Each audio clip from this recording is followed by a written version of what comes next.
mula alas 3 hanggang alas 6 ng gabi. Oh yeah! Sa 90.7 Love Radio. Love Trip! Kasama ang inyong muy delisyosang ka-love team. Mara Tony! Mara Tony! Ikaw, anong trip mo?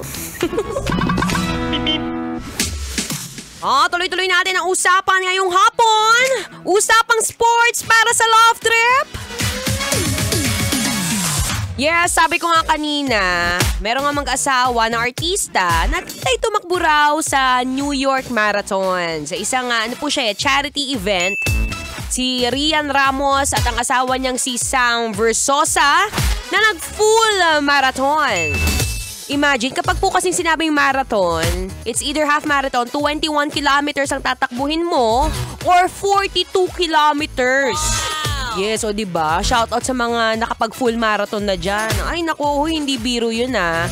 So going back, ito nga raw si Rian Ramos at ang asawa niyang Sam Versosa, walang mapakitang record sa official NYRR organizer o yung New York Running Organizer.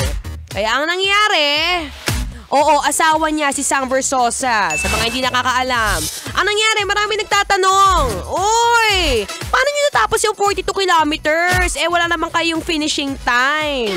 Naku, yun ang mahirap. Dapat talaga sure ka. Sure ka at baka mamaya kasi malay naman natin natapos naman talaga nila yung race.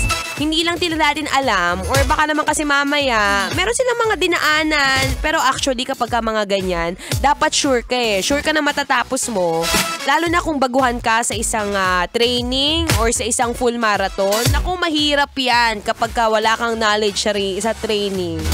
So sabi nga netong ni Rian Ramos at ang kanyang asawang si Sam Versosa, ang hirap daw talaga kapag puro fake news ang pinapalaganap. Beware daw tayo sa mga crab mentality. Ay nako, yan naman talaga ang madalas. Madalas kasi, ang ugali ng mga Pinoy, ang hilig mag-chismis-chismis na kung ano-ano para lang masiraan ng kapwa. Ay naku, wag ganyan na. Hindi ba pwede maging masaya na lang tayo para sa kanya? Achievements ng tao! Achievements ng artista! O di ba gusto mo yung artista ka na, magaling ka pang tumakbo. Hindi ko sinasabing ako yun na.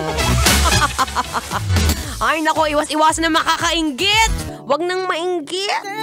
Tuloy-tuloy mo na lang ang pakikinig. Dito sa Love Radio Manila. Kailangan pa bang i-memorize yan? Basic.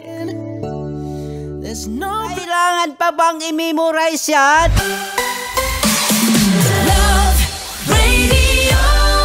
Basic!